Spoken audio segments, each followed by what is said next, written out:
Chavre, how are you? I hope everyone is gesund, stark und freilich, begashmus und beruchnis. I hope everyone is healthy, strong, and happy physically and spiritually. Today is Beis Shvat, Erev Shabbos Kodesh, Parshas Boy, and it's the Shabbos. My name is Baruch and Kuliyeh. My next Shabbos is Yud Shvat. It's a day which is the Yom Elul of the Frierdiker Rebbe and the beginning of the Deir HaShivi of Chassidus Chabad, where our Rebbe took the leadership. And we're going to connect all this to this week's Parsha, Mirz Hashem. But first, as usual, since the war started, we give tzedakah. Mashiach should come now. G'delet tzedakah shemakareves segula.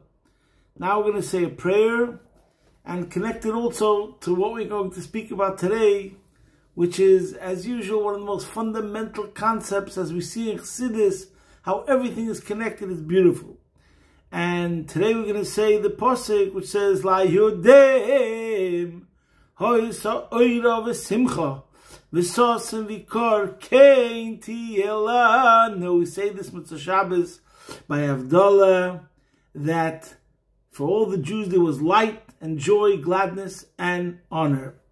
This week's Parsha, as we've said many times, a remez of Va'era, the first two letters, Vav Aleph, equals 7. 7 of the 10 makas were on last week's Parsha.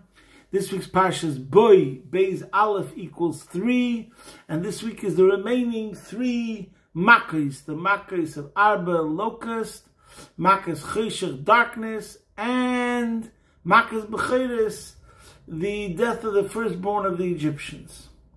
So today we're going to speak about light. Is there a more geschmacker thing to talk about than la Yehuda Moisa oira? We had light, and like it says in the pasuk, L'chol b'nei Yisrael hayu oir b'mashvoisam. While there was darkness by the Egyptians, we had light. So we're going to talk about 3 points I would like to bring out, which is discussed in 3 places, and hopefully it'll be enough time. So when it speaks about darkness, the pasuk says, Hashem told Moshe, Netei yotcha al hashamayim v'choshech al eretz Mitzrayim v'yomesh choshech, and the darkness will become darker. Okay. Now, Rashi brings out 2 reasons why Hashem made the plague of darkness. But today, I want to discuss something which is a whole different level that touches fundamentally on the essentials of Judaism. First, I'll say by heart, Rashi says 2 reasons. One reason was that there were Jews who did not want to leave Egypt, and they passed away, and therefore Hashem brought darkness so that the Egyptians shouldn't see how there were Jews also that didn't merit to go out of Egypt. That's one thing. We'll read it later, possibly in Rashi. Rashi brings another reason, so that the Jews had light, that they were able to see where there was darkness by the Egyptians. The Jews were able to go and see where the Egyptians hid their utensils and their treasures, and therefore later when they would have to go out of Egypt, and if they were obedient, and the part of what the Eibishter wanted was they were meant to go over to take and ask the Egyptians for the treasures and take it out with them as they go out of Egypt. So in case an Egyptian is going to say, what are you talking about? I don't have anything. So the Jew will be able to say, I saw it. What are you talking about? And when did he see it? During Makas Cheshach. Also, we'll get into that later. Hopefully in Rashi, it's one of the things I want to talk about. But Chassidus Chabad comes along, black on white explicitly, and talks about another concept which basically gets to the essence of Judaism. And I'm going to read you the words. This is from a Maimer Hasidic discourse of the Rebbe Rashab in Tofrei Samach Gimel, page Pei Daled. And these are the words that he writes in the Maimer, in the discourse that starts in the words, Vayemer Hashem al Moshe Netei yotcha al hashamayim, where Hashem told Moshe to bring the plague of darkness. Listen to these words carefully. V'zeu gam kein tam makas choshech This is also the reason for the plague of darkness. Shehevi al Mitzrayim, that Hashem brought in Mitzrayim, Lohaitzi milibam to usam, to drive out of their hearts their mistake. She'emim, that they say, Misha bara choshech, the one who created darkness, Loi bara or, did not create light. L'chein hevi aleim makas choshech, therefore he brought upon them the plague of darkness. Ube'esei hoya oili yisrael, sheshimshu shneim ke'echad. We see how the same God, Hashem, could have darkness and light at the same time. This shows that there's one God who created them. Anyways, and see there further how the Rebbe Rashab explains it on page Pei Dalet of that Sefer. So in other words, let's just take it step by step. We spoke about this many times, also very, very fundamental. This week's Parsha, we go out of Mitzrayim, the whole story of Yetzias Mitzrayim. One aspect to it is that here the Jews are going to become a Jewish nation, and the idea of the Jewish nation is that it transcends all limitations. Beyond logic, beyond rationale, no definitions, etc. I.e., we spoke about this many times, there was Avram Avinu and there was Moshe Rabbeinu.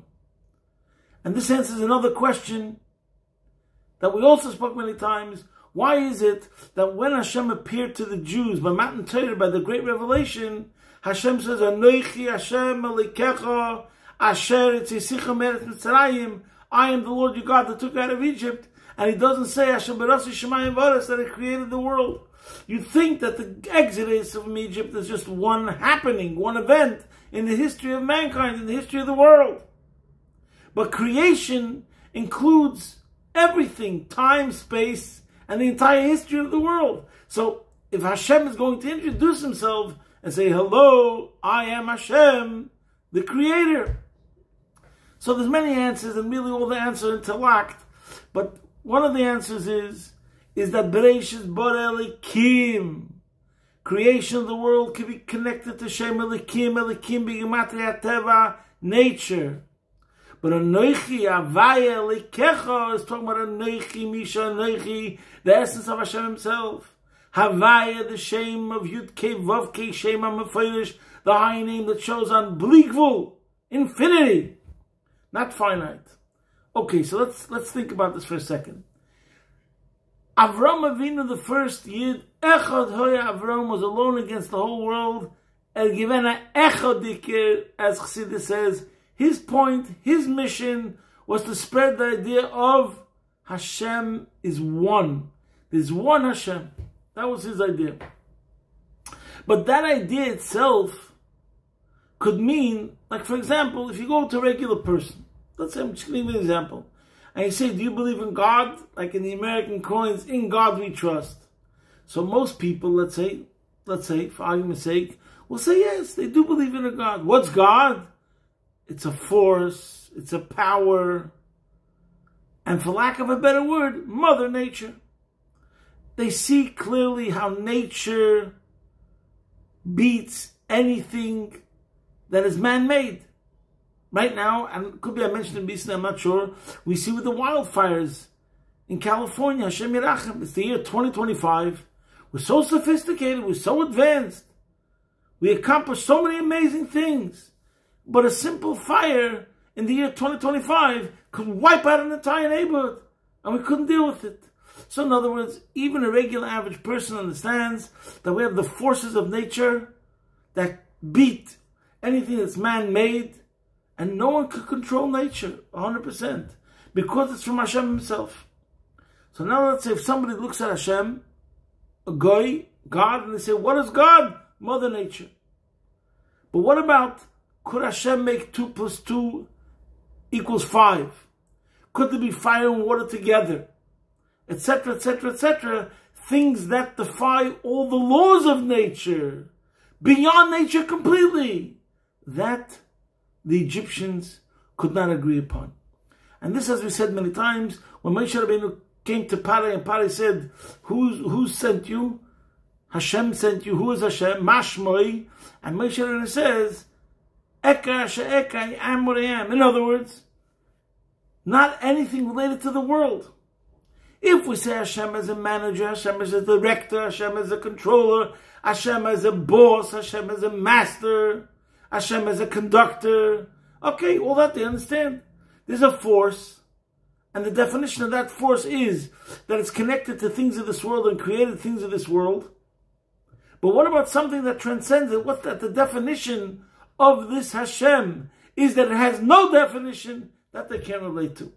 Or what about Hashem that can make things that are opposite, paradoxical, or contradictory that they couldn't agree on? And this is V'yodu kini Hashem, as Hashem told Moshe, that the Egyptians will realize that there's a level which transcends the world completely. The truth is, Goyim don't have a shaykhus to that. As Chassidus explains, Goyim have a shaykhus to Shem Elikim, a low level of godliness. That's Hashem, the way He deals with the world. And Dafka Yid has a shaykhus to Shem Havaya. But now let's take this. First, let's go back for a second.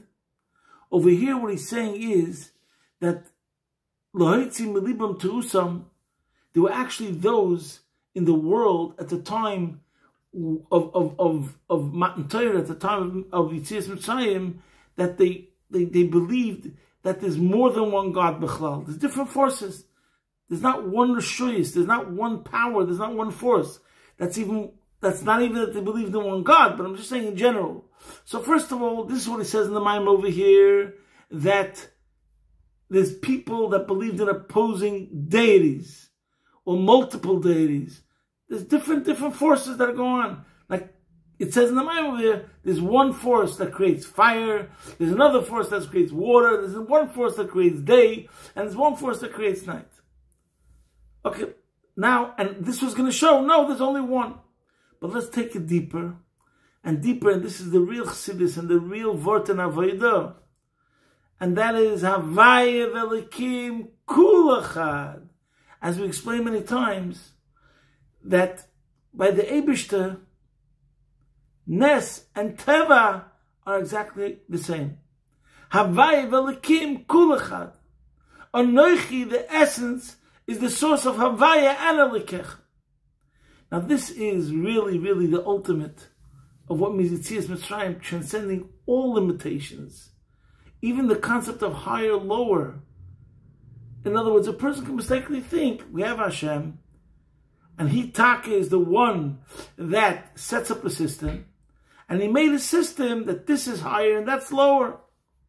Or we say, no, the truth is, it's all one.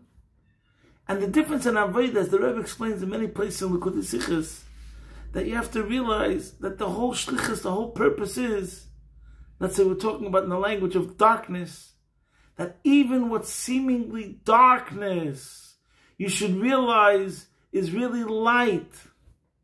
Darkness can refer to somebody, there's sometimes where a person has a mood where he's light, he's happy, he's full of joy. But there's a time where he has darkness, where he's more melancholy, more sober, more serious.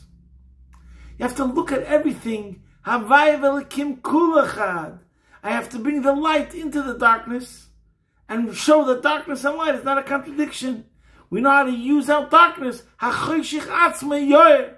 We see the positivity there. We see the advantage there, that the darkness itself becomes light. And this is the message over here, that according to what he's saying, according to Chassidus, that ultimately there's only one Hashem, Eined Mulvadoi.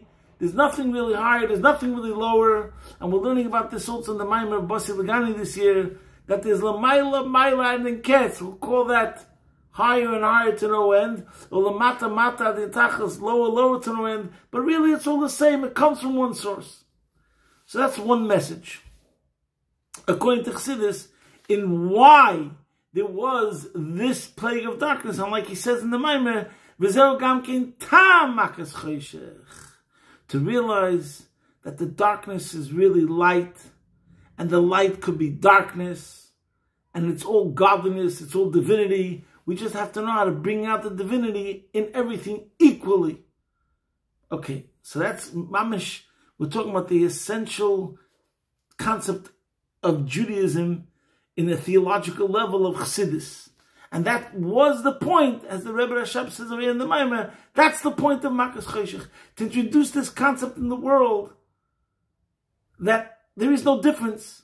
There's one force, there's one power, there's one real reality, higher than darkness and higher than light. That's really the same power and force that's giving light to both, and therefore could unite both. And that gives a Yid a power to be able to go into the darkness and illuminate the darkness forever. Because it's not really darkness, it's all one source, one power that creates both. Okay, that's one thing.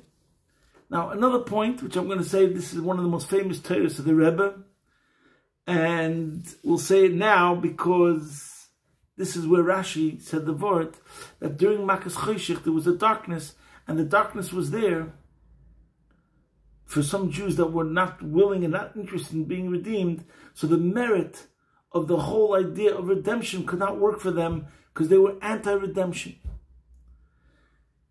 So the Rebbe says, in the famous, this is one of the Rebbe's most famous Torahs, that in that God that we say, that we tell the Rasha, you should know, Ilu hoya sham lo nigal. That if you would have been, you're such a bad guy, this is the little shot, you know, you're the problem. People like you, at the time of the Exodus, they weren't even redeemed. Because it says over there that during Makas Choshech, many people passed away. That's how some person can learn Pshat in the Agoda, that since this Rasha is a Rasha, he's a bad guy, he's argumentative, he causes all the problems, he's so difficult and annoying. So we have to tell him, you know what, we don't need people like you. You cause all the problems. The Rebbe comes along and says a pshat. It's very famous by now. And the Rebbe learns pshat. We have to tell the person, Ilo hayasham, lo hayanigal. If you would have been by the time of Yetzias Mitzrayim, you wouldn't be redeemed. But today, that was before Matan Torah. But now, after Matan Torah, everyone is part of it. In other words, the Rasha of today that comes to the Seder table, we have to embrace him. We have to mekarev him. We have to hug him. And we have to tell him, we are incomplete without you. Every single person. By Matan Torah, Anochi Hashem Elokecha.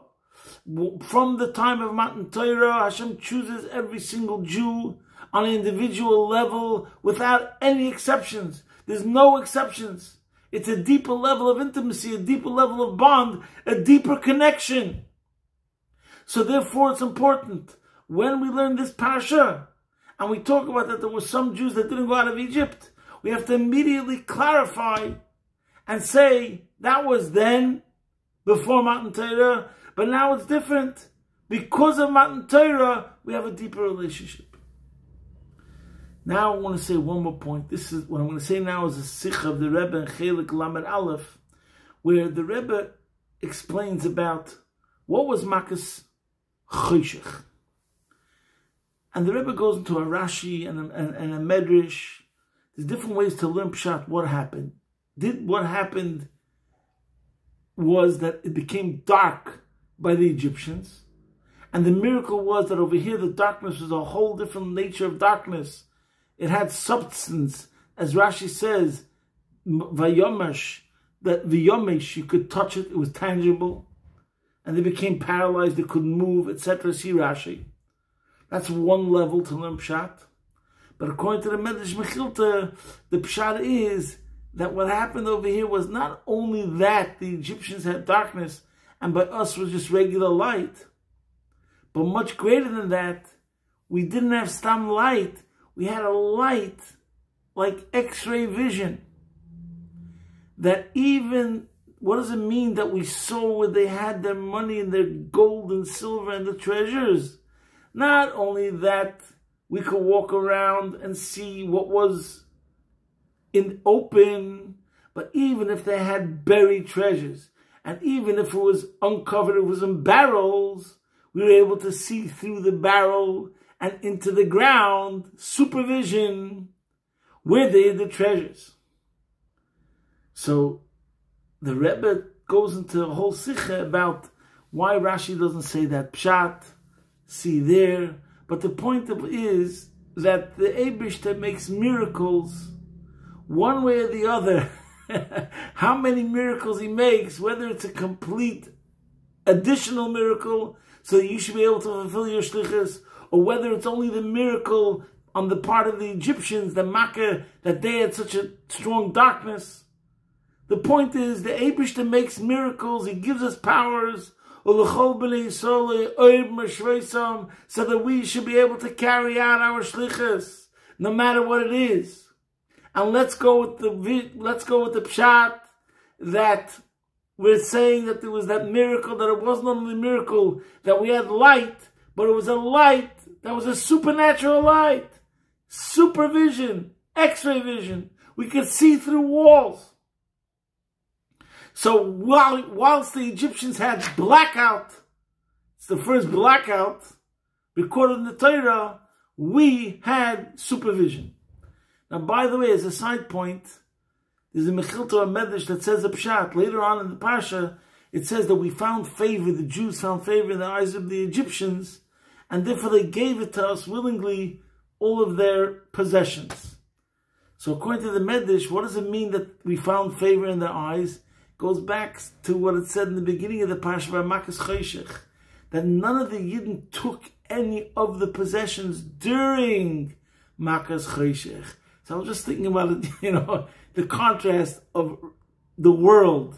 When you have a blackout, every single time there's been a blackout, there's been crime, terrible crime. Wherever there was a blackout in history, there was terrible crime, people took advantage, etc., etc. What do we see in the Torah? We see in the Torah, by the original blackout, there was no crime whatsoever. The Yidden didn't take advantage whatsoever. And we were the ones who were really, really victims. The ones who were taken advantage of, oppressed, tortured, whipped, murdered.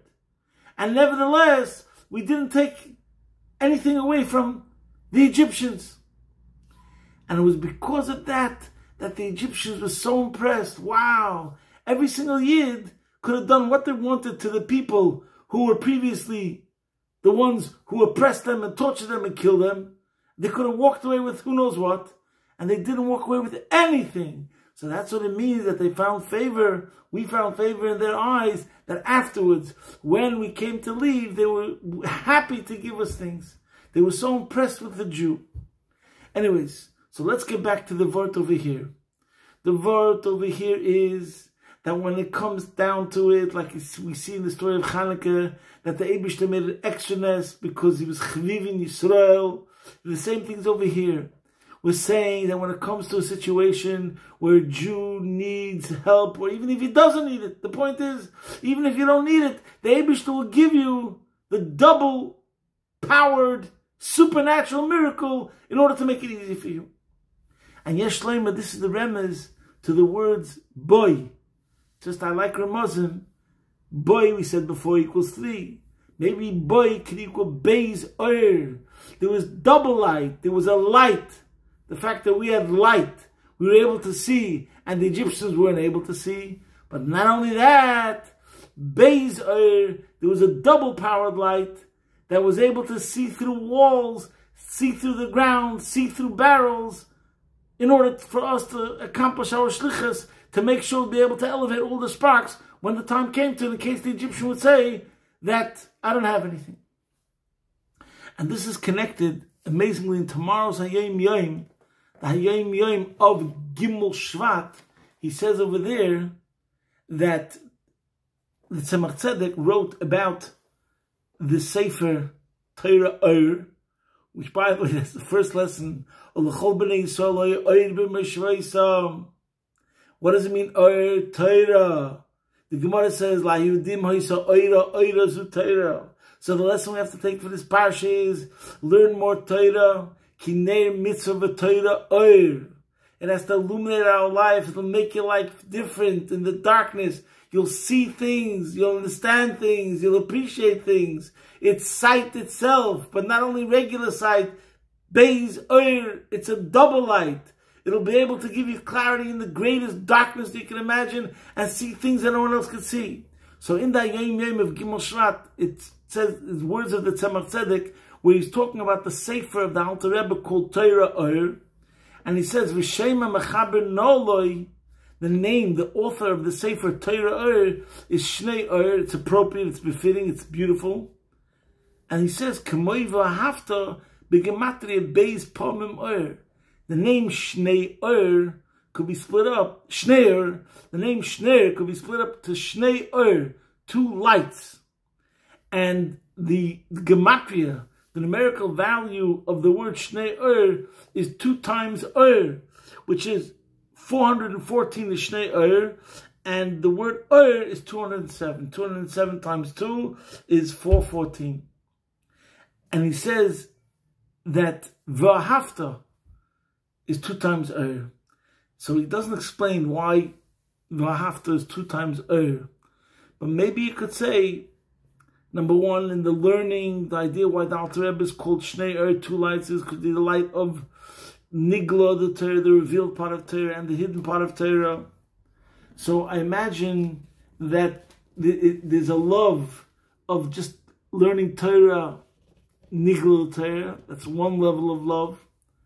But really to get the full love, Beis Pomim Oir, is V'ahavta, when you really want, when you learn Pnimius HaTorah, and you appreciate the inside story a whole different level. As for example, today we demonstrated that according to Chassidus, the reason for the miracle of Machas Cheshech is to teach us a whole different dimension of God, which is the infinity of Hashem.